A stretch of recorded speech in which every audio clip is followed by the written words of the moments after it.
Thanks very much for joining us today. Wherever you're joining us from, it could be good afternoon, or I suppose it could be good morning or even good evening. But I'm Lawrence Spear from the OECD's Public Affairs and Communications, and really happy to be here today for this presentation of the annual OECD Agricultural Policy Monitoring and Evaluation Report. This is the 22 report on support to agriculture.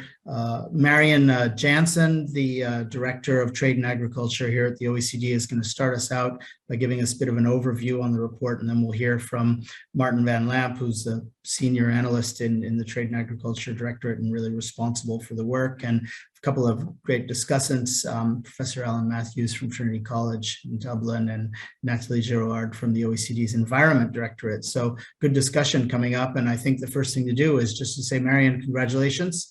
Great report this year. I think some people have referred to this as the gold standard in terms of evaluation across the world, internationally comparable on support to agriculture. So maybe you want to give us a few introductory remarks on that. Just to remind everybody on the call, everybody on the presentation, this is being recorded, and toward the end, we'll hopefully have some time left over for a nice question and answer session. So Marion, over to you.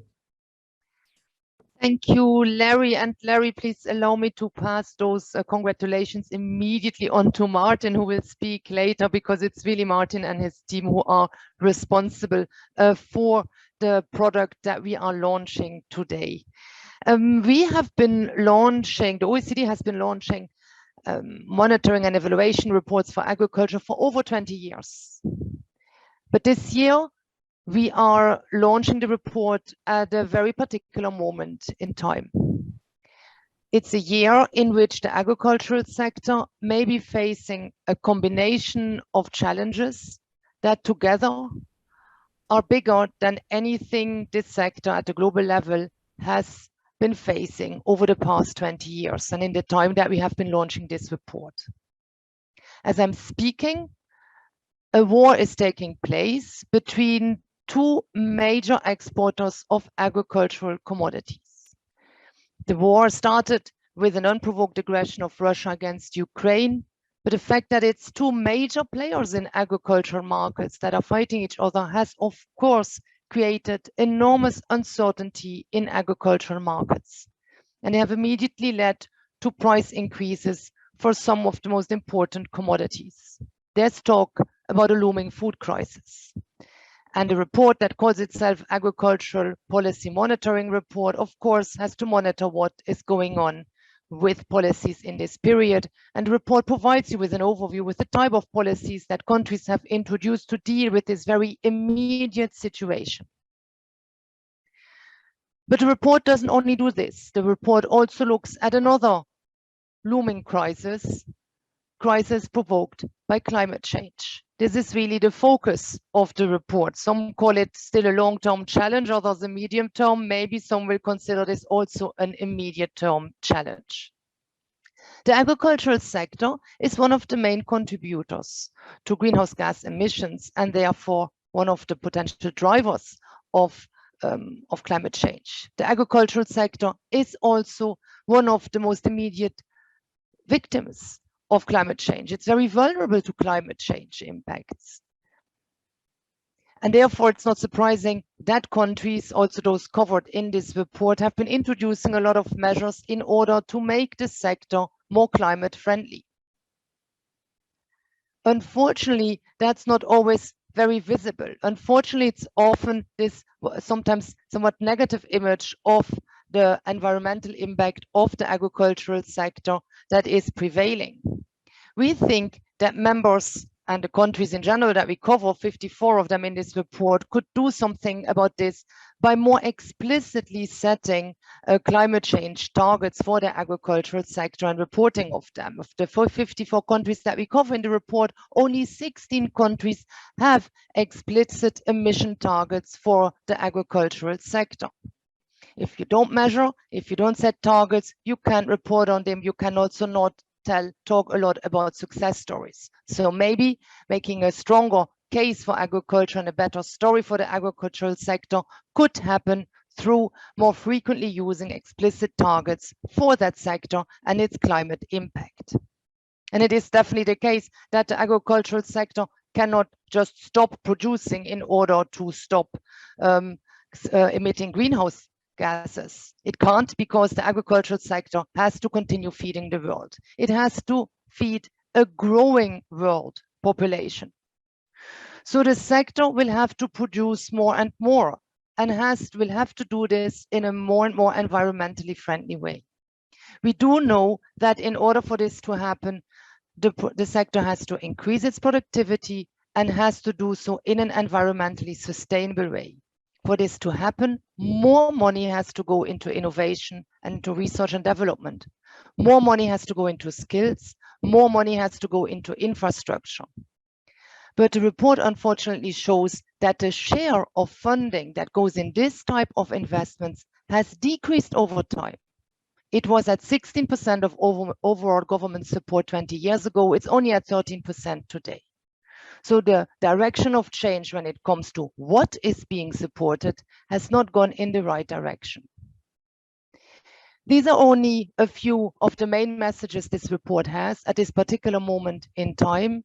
We continue to work with our members and with the other countries covered in this report in order to help the agricultural sector to continue feeding the world and to make a positive contribution to climate change. I look forward to hearing more about the report from Martin and from the panelists today. Thank you. Marion, thanks very much for that. Some sobering thoughts and some serious challenges that I'm sure Martin is now going to walk us into. Tell us exactly how we've gone about the analysis this year, the data that we've come up with, the key findings, changes, evolutions of support. Martin, I'm going to hand the floor over to you. Thank you. Thanks very much, Larry, and thank you very much, Marion, indeed, for those introductory remarks, which point exactly in the right direction. And I'm glad to actually follow up on those points. You should see the slides now. I hope that's visible for everyone. In the next 15 minutes or a bit more, let me see whether I can even change the slides. That would be even lovely. Yes. So let me just start with one thing. Short-term agricultural policy responses to global crises must simultaneously address current challenges and support reforms to combat climate change and distortions in international markets. That is the headline message of this year's monitoring report. And what I'm going to do in the next 15 minutes or so is basically guide you through a couple of main points made in the report, some of which have already touched upon by Marion just now. So I'm going to talk a little bit about the increase in support overall and what it might be driven by. I'll talk about the reforms that are needed to address those longer-term challenges in the face of short-term crises. I'll also talk about the specifics of agriculture in light of climate change, and then argue that indeed more ambition is required within agriculture to fight climate change. And I'll close with our 6-point policy agenda that basically makes a number of recommendations. So what has happened in the past? So we have put together data on transfers coming from agricultural policies and flowing into the agricultural sector. And you see the total here. It's $817 billion a year over the last 3 years on average. This number has increased by about 13% relative to 2018-2020, which is the number that we reported last year. So it's a significant increase. And you also see on this graph that basically most of the support that is provided to the sector is given directly to individual producers. We call that the producer support estimate.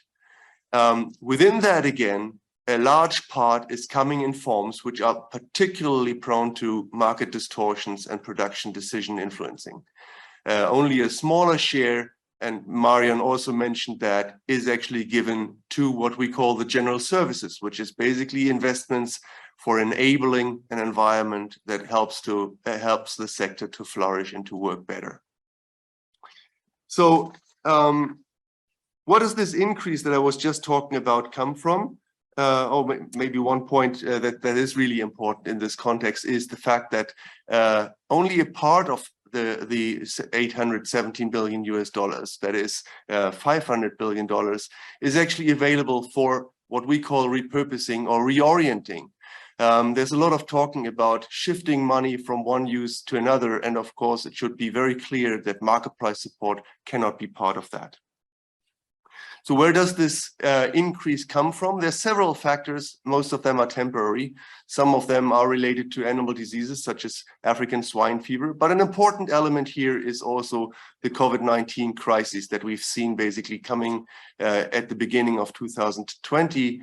And what you see here is the amount of support that we could identify as being directly linked to fighting the crisis and to helping those that are affected most badly by this crisis.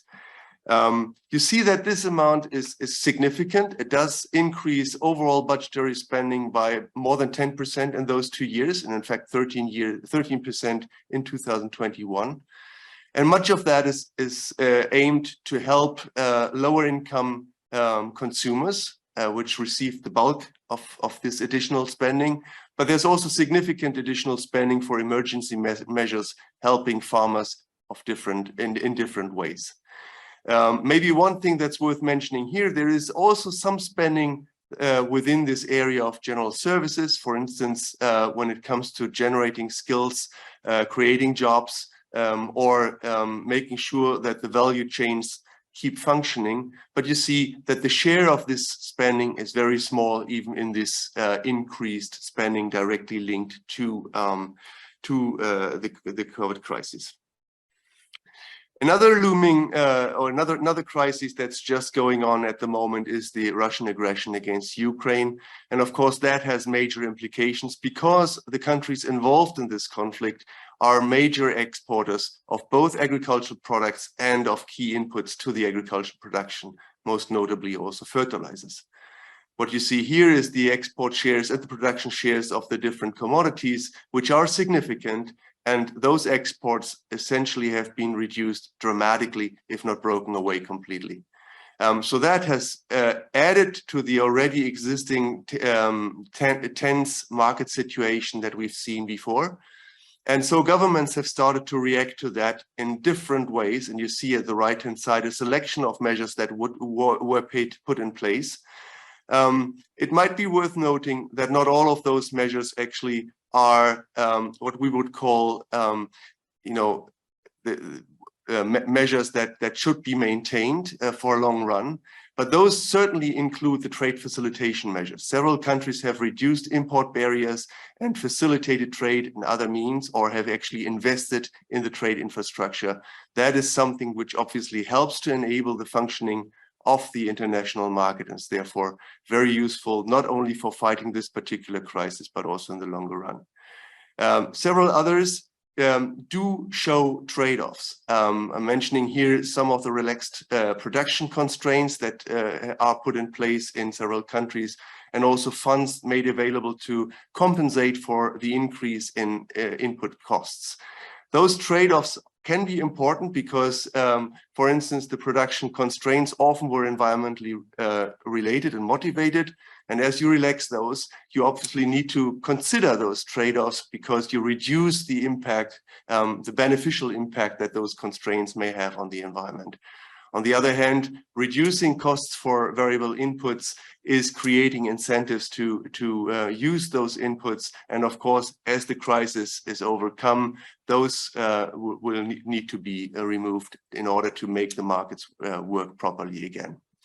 There is, of course, also longer-term strategies to reduce vulnerability. Several countries have engaged in increasing the capacity of producing some of those inputs, in particular fertilizers themselves.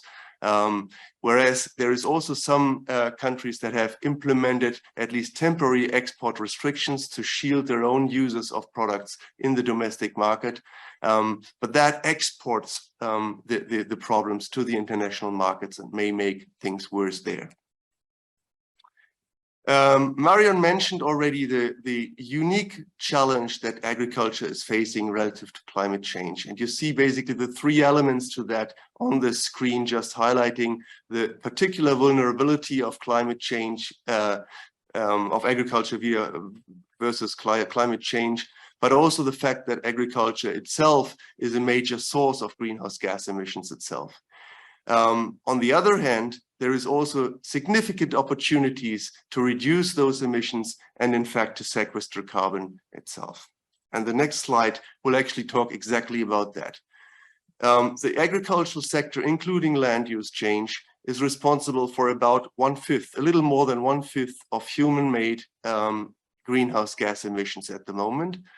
And you see that is split roughly half and half between direct emissions from agricultural production and more indirect ones related to the land use and land use change. This compares to abatement potentials, which are even larger than those emissions in total. You see that the technical potential in particular, but also the economic potential, that is taking into account the costs that come with these emission reductions. Even then, the potential is higher than current emissions, which means that together with the abatement, we might actually go into a net negative situation in agricultural and land use emissions. That, of course, is something that would be very helpful for achieving overall objectives. Now, within that, you also see that direct emission reductions are relatively limited, both in livestock and crops. It's comparatively small. Much more important are the indirect effects. For instance, reducing deforestation is an important element, but also things like soil organic matter, bringing carbon into the soil, and also other areas related to land use and biomass generation.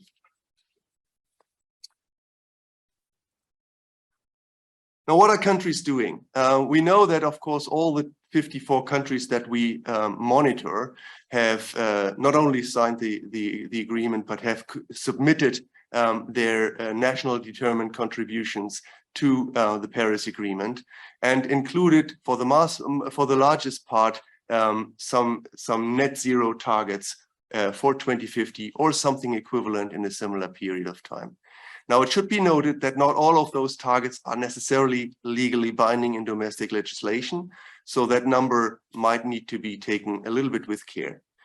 Now, when it comes to the long-term strategies, which are in fact trying to make more precise plans for how to actually achieve those targets, the number reduces. And it reduces further when it comes to specifying specific targets for the agricultural sector, as Marion already pointed out in her introductory remarks. In fact, only 16 of the 54 countries that we monitor have specific targets for the agricultural sector. Why is that important? Well, it's important because those targets can help to not only focus mitigation efforts to the agricultural sector, but they can also help to follow up and measure progress to achieving those targets. Now, final remark on this slide, there is also the global methane pledge, which a number of countries, including 39 of those that we monitor here, have signed. That itself it does not include binding targets for domestic methane emissions, but it is a very strong signal to the world that there is an acknowledgement that this particularly strong and potent greenhouse gas that is particularly potent in the short run is a particular problem that needs specific address. Countries have a large portfolio of approaches at their disposal to reduce agricultural greenhouse gas emissions, and this table basically lists a set of that. I won't go through them in detail for reasons of time, but it's worth noting that the potential to price agricultural emissions by the polluters pays principle would actually be the most efficient way of targeting those emissions and reducing them. It does, of course, generate costs to both producers and eventually to consumers, which is making possibly compensatory measures required in that situation. There's not a lot of activity going with respect to non-CO2 greenhouse gas emissions from agriculture and pricing them or including them into existing trading schemes, emissions trading schemes. What is taking place more frequently is either including the opportunity for farmers to sell carbon credits, so that's carbon offsets, to existing trading systems, but also the application of abatement subsidies through auctions or otherwise. Those can be quite effective measures as well, but of course those are limited in scope by the funds that are made available for this kind of measures.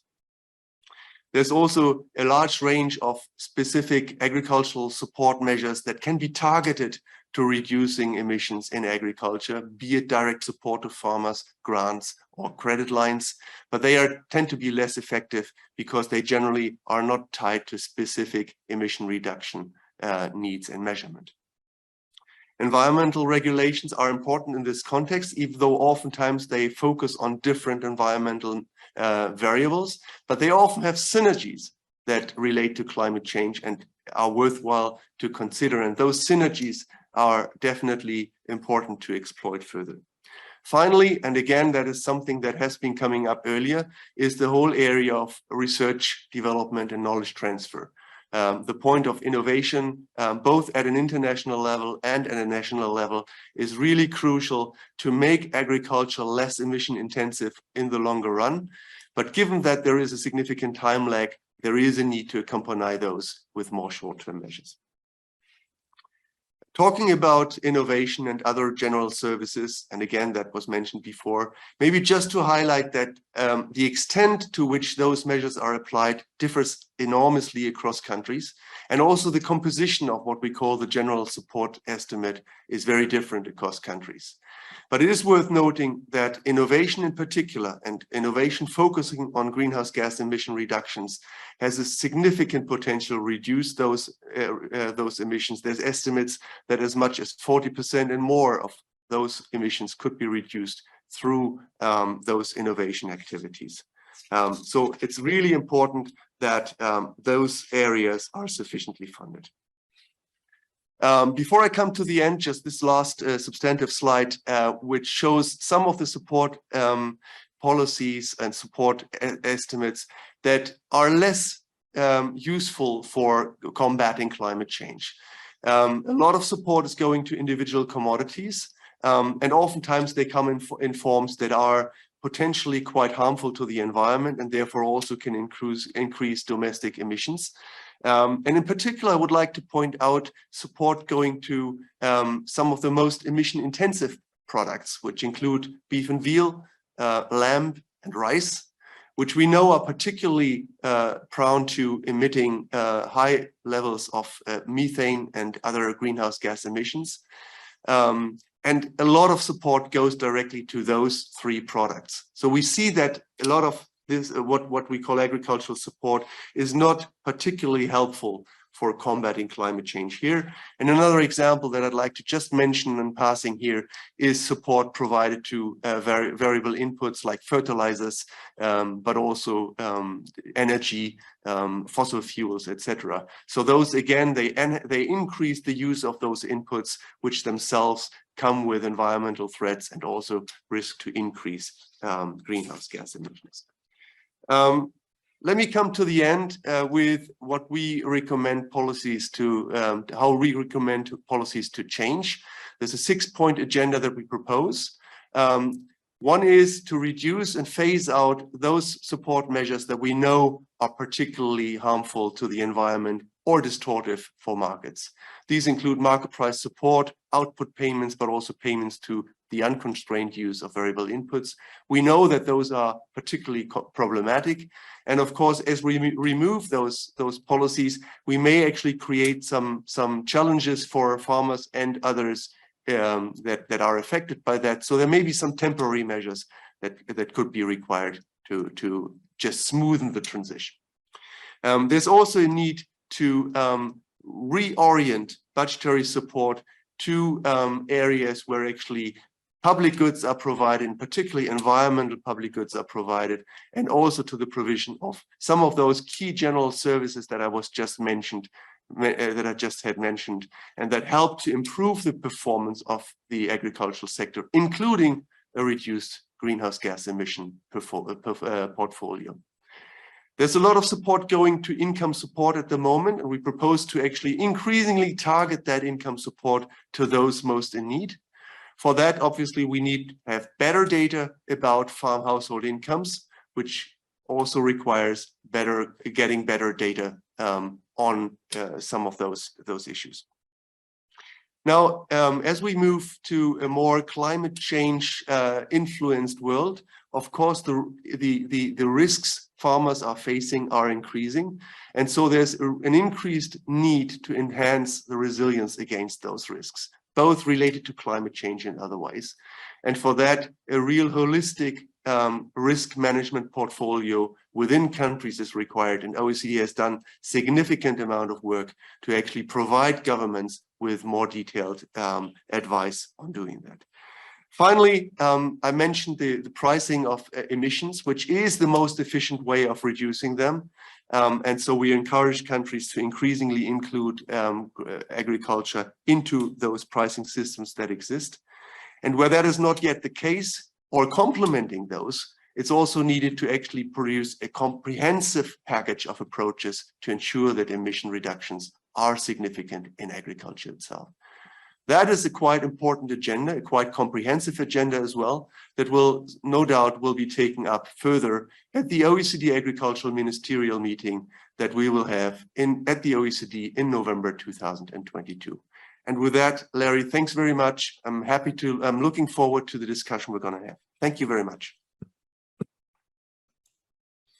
Martin, thank you. That was a whirlwind tour of this year's monitoring evaluation report. We're going to go into the discussants, but before doing so, I'd just like to point out to the folks who are following here today, several hundred of you, we are going to try to get to some questions in a little while. You can put in those questions if you'd like into the chat function here on the Zoom. So if you have a pressing question for one of the experts, go ahead and type that through, and we'll try to get to some of those in a minute. But first, we're going to run into the discussants. First is Professor Alan Matthews from Trinity College in Dublin. You are the Professor Emeritus of European Agricultural Policy. You have been watching the evolution of policy support for a while now. This year's report obviously takes that further in terms of the evolution. Tell us what you think, first of all, I suppose, about this ongoing evolution, and obviously where you think things should be going. Thanks a lot, Larry, and it's a great pleasure to be part of this event, because the publication of this annual agricultural policy monitoring and evaluation report, it's always a red letter day for those of us interested in agricultural policy, and the publication of this year's report is no exception. The core of the report, continued in each volume, is a set of policy support indicators, originally introduced in 1986, and which, although modified and supplemented over the course of time, have remained remarkably robust. The analytical rigor and transparency behind the numbers, the skills of the analytical team that produced the numbers, as well as the sheer value of the numbers, have all contributed to the fact that not only have the original OECD governments continued to maintain their support for this work, notwithstanding the sometimes uncomfortable light it shines on their agricultural policies, but the scope of the report has been extended to now include 11 emerging economies, among them China, India, Russia, Brazil, and South Africa. I can't resist starting, Larry, on a sort of somewhat light-hearted note, because this year, for the first time, we see the inclusion of the United Kingdom in its own right.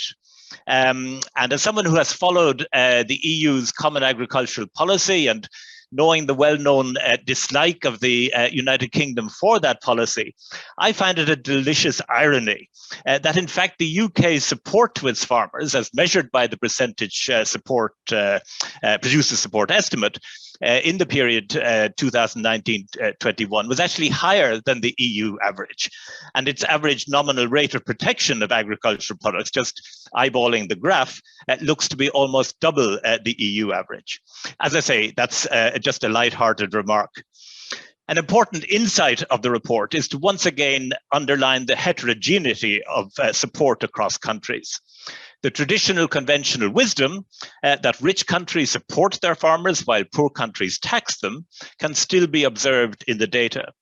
The 5 countries with the highest level of farm support as measured by their percentage PSE are all developed countries, while the 3 countries that continue to tax their agriculture are all emerging economies. But the picture is becoming more blurred over time. Countries such as the Philippines, Turkey, and Indonesia now provide similar or greater support to their farmers as several developed economies, while of course Australia and New Zealand maintain their place as low support developed economies. India's position as a country that on balance taxes its farmers. Of course, the picture differs across commodities. Rice and milk are taxed, while sugar, maize, and poultry production is supported. But that overall negative support position may seem paradoxical given its public position in international trade negotiations at the WTO and elsewhere as a staunch defender of farm interests. And it underlines again the need for reform of the WTO rules on measuring domestic support, which is different to how it is done in this report, and which show India as providing significant support to its farmers when measured against the 1986-88 reference period for world prices, and where reform of these rules could contribute to resolving the controversy which we saw raised again at the recent ministerial meeting around acquired public food security stocks at minimum prices. The PSE is a measure of the transfers from consumers and taxpayers arising from policy measures that support agriculture, regardless of the nature or objectives of the transfer. So the size of a country's PSE in itself does not tell us how distorting of international trade this support is. Of course, the PSE numbers can be used as the starting point for economic modeling exercises, which can illuminate the impact of countries' agricultural support policies on international trade. However, the OECD now calculates a supplementary indicator, the share of the potentially most distorting transfers in total transfers. Includes market price support, payments coupled to output, payments based on unconstrained use of inputs, which can act as a sort of proxy indicator for trade distortion. And again, there's now little difference between OECD and emerging economies, as the share of the most distorting support in the former was 8% of their gross farm receipts, and it's 10% in the emerging economies. The other major innovation this year's report is, of course, the chapter looking at climate mitigation policies. And the report reviews the policy levers used by countries to mitigate agricultural emissions and to improve the environmental sustainability of agricultural production more generally. I found a particularly striking statistic in the report is that of the $293 billion of budgetary transfers out of that total figure of 117 billion that Martin has mentioned, only 1.7 billion, that's 0.6%, was purely dedicated to the provision of environmental public goods. Now, other payments, of course, may have positive environmental impacts, even if that's not their main objective, and the report acknowledges that. But still, it suggests that there is considerable scope to repurpose those agricultural support payments to give greater emphasis to the urgent challenges of sustainability, including emissions mitigation. The report notes, and Martin highlighted, that there are ample opportunities for reductions in agricultural emissions.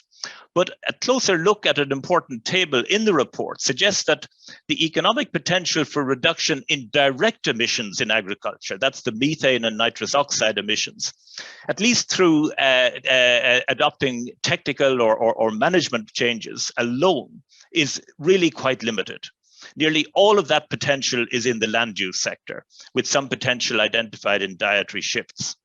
Now, these are global figures, and the relative shares are going to be quite different between OECD and non-OECD countries. And I often think that discussing trends in global averages and mitigation opportunities for agricultural emissions can actually be quite misleading, because both the emission profiles and emissions trends are very different between the two groups of economies.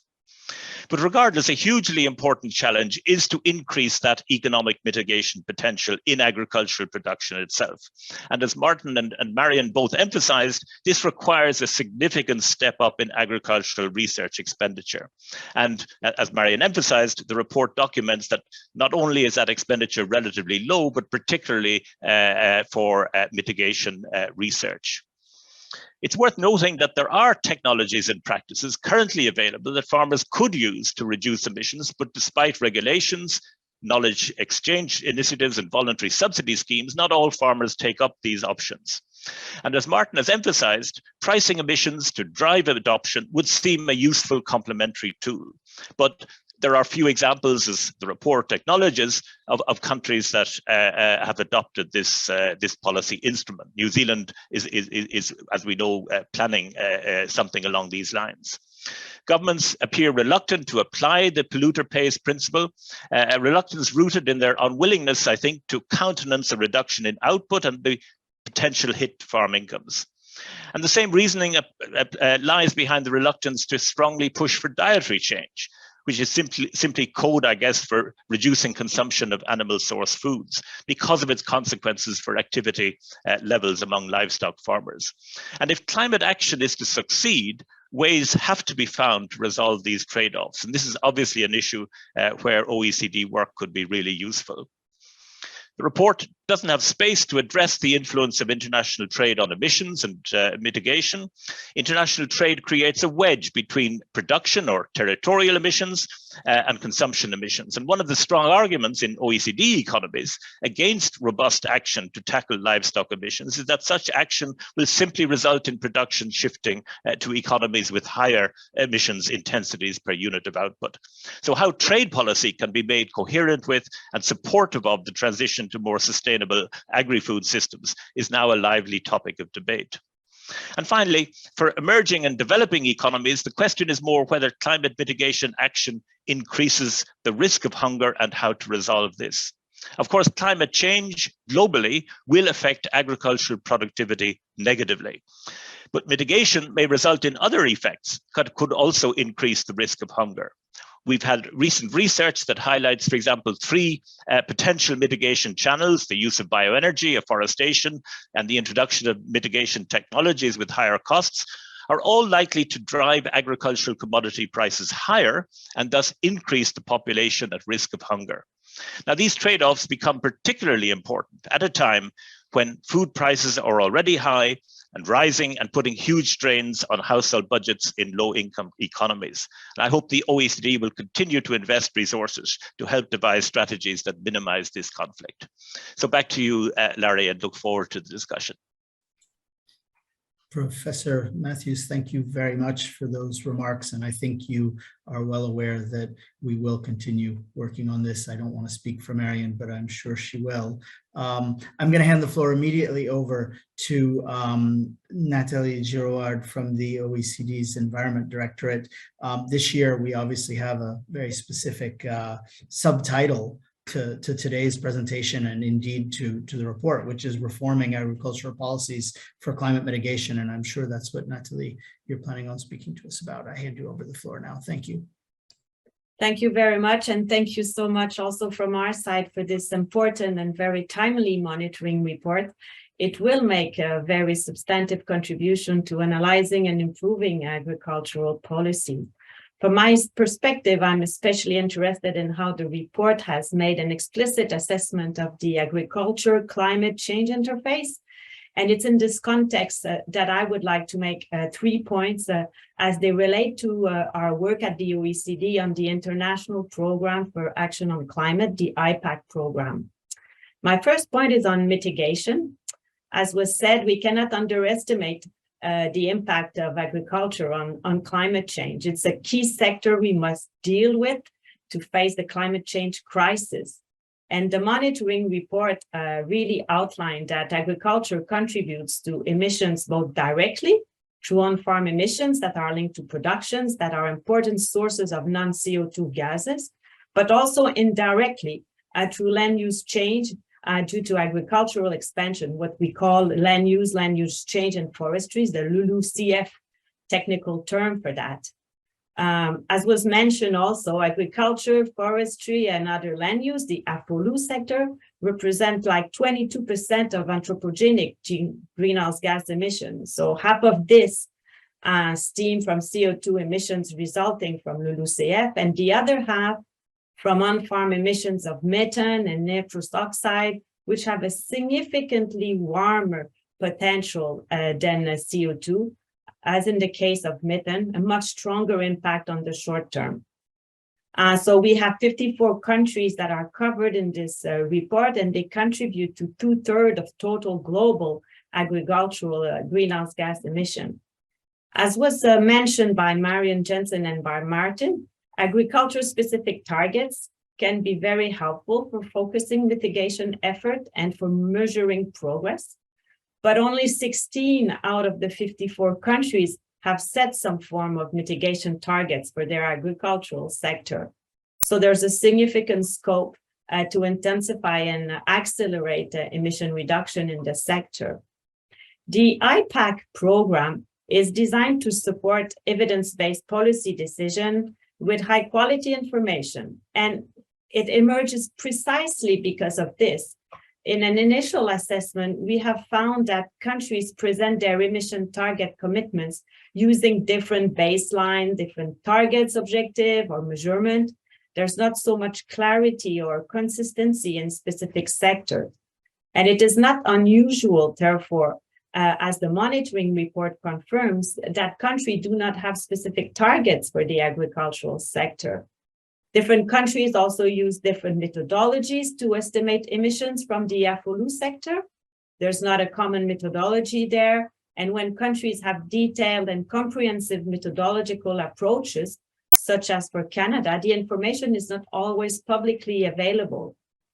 Therefore, given the need to support countries' policy decision in different sectors, we really believe that we need a coherent and consistent policy database on sectoral emissions and with targets. I'm sure that the author of the report have found it challenging to develop a consistent data set for the sector. My second point is on policies. We know that countries require good policy advice. They need to have comprehensive analysis and best practices behind that. And the monitoring report has made a significant contribution by presenting clearer data on government support systems. As was highlighted by Marion and Martin, and also by Alan, the agricultural sector reached 817 billion per year over the 2019-2021 period for the 54 countries. And this has been increasing from the last monitoring period. Also, the report proposed policy solution in 6 areas that Martin has highlighted. And the reform option, as the monitoring report points out, would both improve the performance of the agricultural and food system and make a greater contribution to reducing greenhouse gas emission.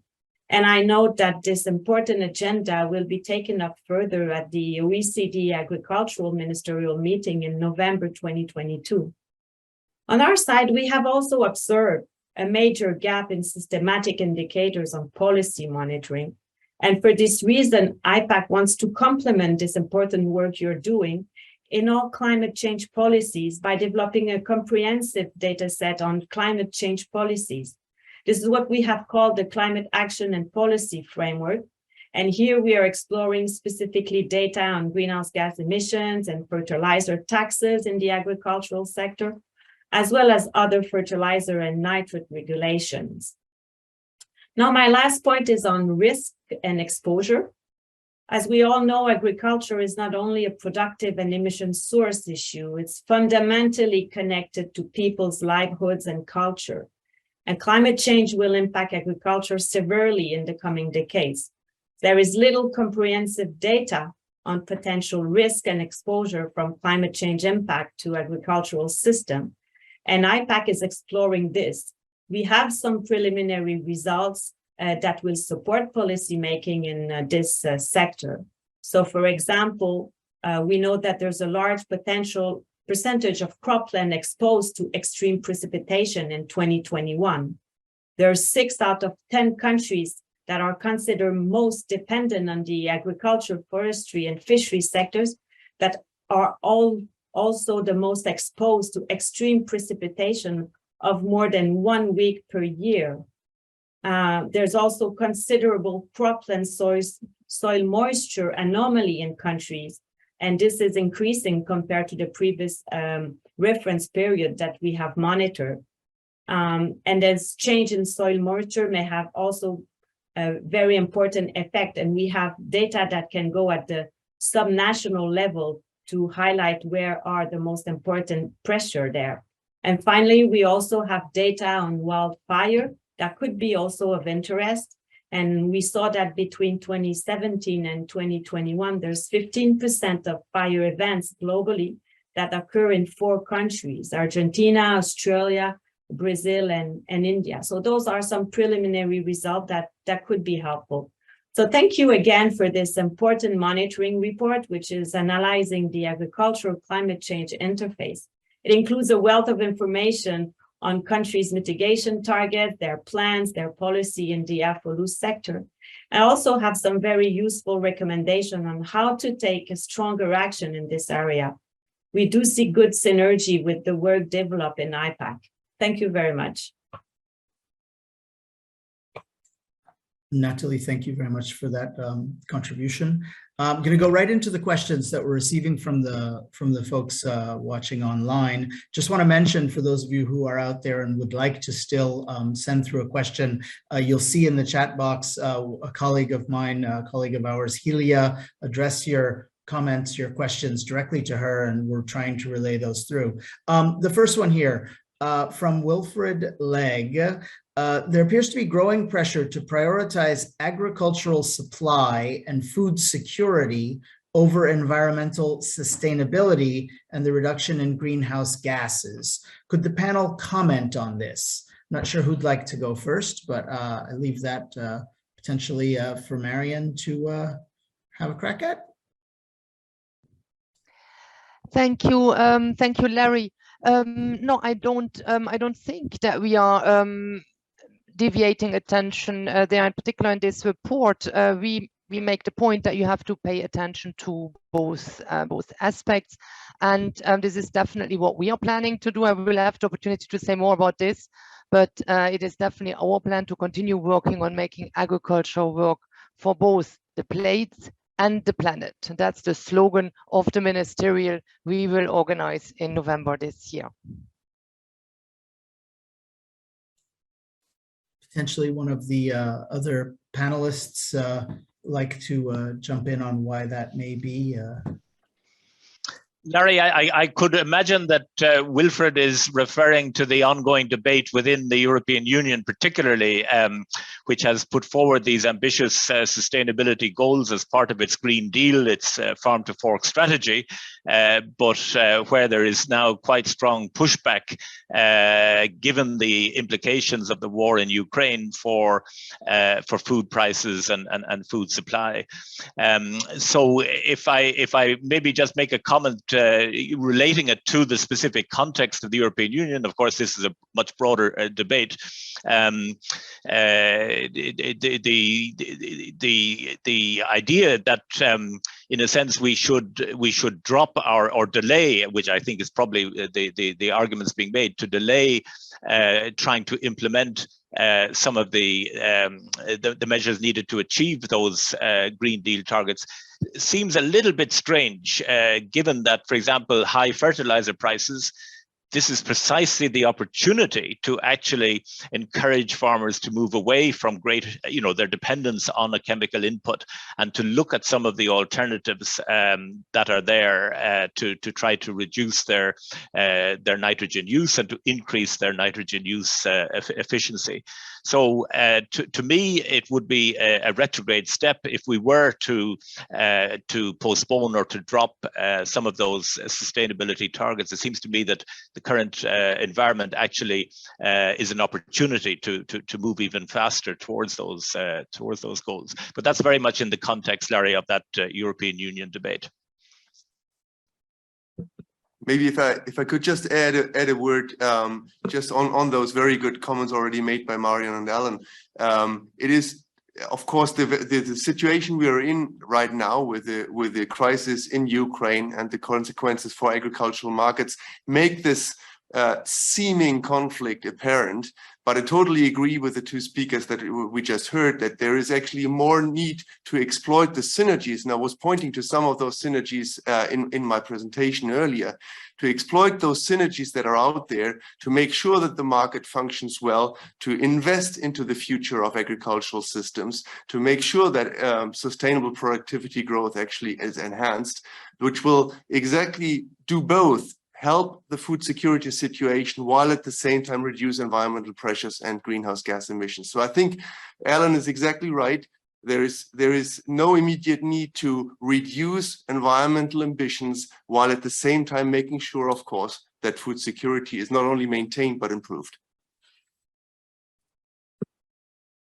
Maybe I could add to that as well, and just confirm that this is also the view we have in environment, is that it is an opportunity to maybe relook at what the options have been made there to targeted support. That is really the way to make this much more efficient, and look at temporary measure that will be non-distortionary. So it is important to better look at the support, the design of the support, and make sure that we have in mind a longer term goal as we move forward to support the more vulnerables. Keeping in line with this theme of the discussion, there's something here from Julia Dom with Euractiv, specifically for Professor Matthews, but I think also for the other panelists. The report finds that despite large parts of the agricultural budget being earmarked for climate action, the EU has not reached significant emission reductions. Why do you think this is? And is the new CAP on track to do better? Sure, this is a really important question. And indeed, the performance, particularly over the past decade in the European Union in terms of reducing agricultural emissions, has been very disappointing. In fact, we've almost seen no change. Whether the new CAP will help to improve on that is still an open question, I guess. As Julia knows well, we're still waiting to see the final shape of the so-called CAP strategic plans that each member state is required to submit to the Commission for approval. And I guess until we see the final shape of those plans, we won't really get a full picture of what member states are planning to do to reach their targets. But to me, the fundamental issue remains that what we have been doing in Europe has been, we have been offering voluntary measures, for example, through agri-environment schemes and through the new eco schemes, which are starting next year. We've been offering these voluntary incentives to farmers to engage in practices which improve sustainability generally and help in particular to mitigate emissions. But it's a voluntary system, and at the end of the day, there isn't really any signal to farmers that, look, this is actually a real cost to us as a society and to the planet, and you really should be factoring that cost into your decision making. And that's where this idea that Martin has put forward, and it's in the report very strongly, that really we do need to find ways to sort of price emissions so that that signal is sent to farmers that, look, you know, you really should be thinking about ways to reduce this in the same way as that you think hard about reducing expenditure on costly inputs such as feed or fertilizer or veterinary medicines and so on. But there isn't that incentive to farmers at the present time.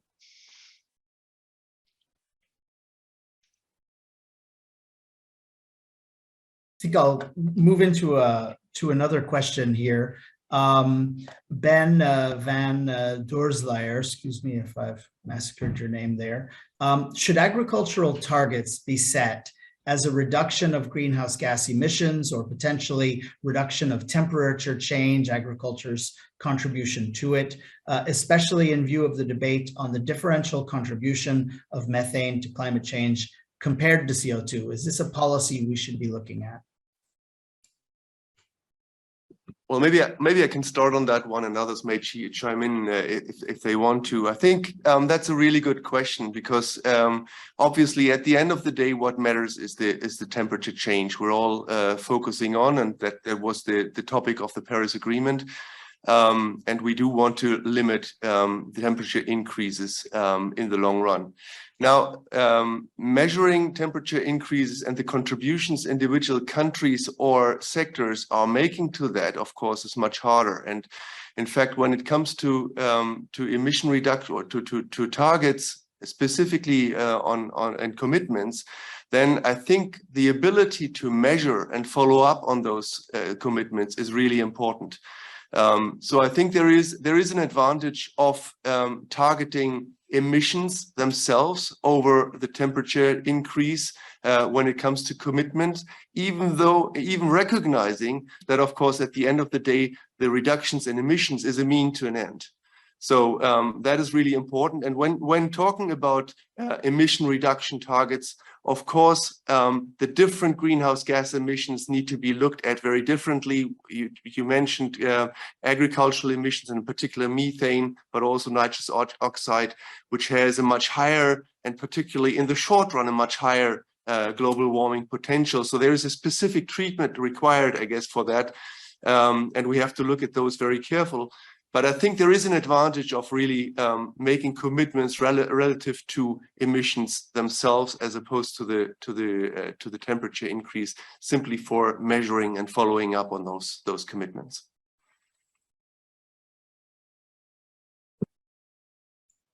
Just trying to jump into another couple of quick questions before we run out of time in this webinar.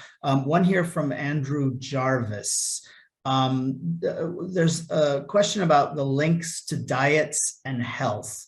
How far is the OECD looking to integrate its analysis about agricultural policies with the organization's work on public health, encouraging member countries to take more of a food systems approach? Marion, maybe that one is for you. Yeah, we have taken a very systematic approach to looking through a food systems lens. We are talking about the triple challenge for food systems. And one of those challenges is feeding a growing world population. And when we look at food, we do not only look at calories, but also at the healthiness of the food. So it is an aspect we are increasingly taking into account in our work, and that will also play a role in the Agriculture Ministerial in November.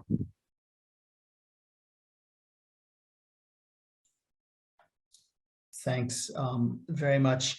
One question here from Nora Forero, who'd like to know how these recommendations should be taken, given the fact that there are advocacy groups out there who are pressuring governments for support precisely in some of the areas that have the more negative effects on the environment, whether that's livestock or different types of crops. How do you square that, what we see in our evaluation of policies and support versus the objectives?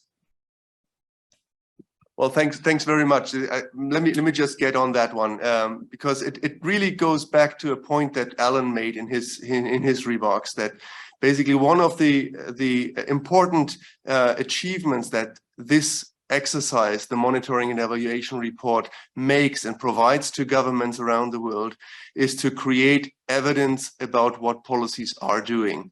So it creates not only a comparative oversight on what they're doing, but also what the implications of those might be, including through follow-up analysis that we're doing here in the house, and that is actually being done elsewhere using the data that we produce, and that is actually complemented by other institutions as well to just broaden the picture. But it's really important that governments have the information and the evidence at hand to know what the implications of their policies are, both in terms of health and in terms of environmental challenges, including greenhouse gas emissions. And that is exactly what this type of exercise and this report does.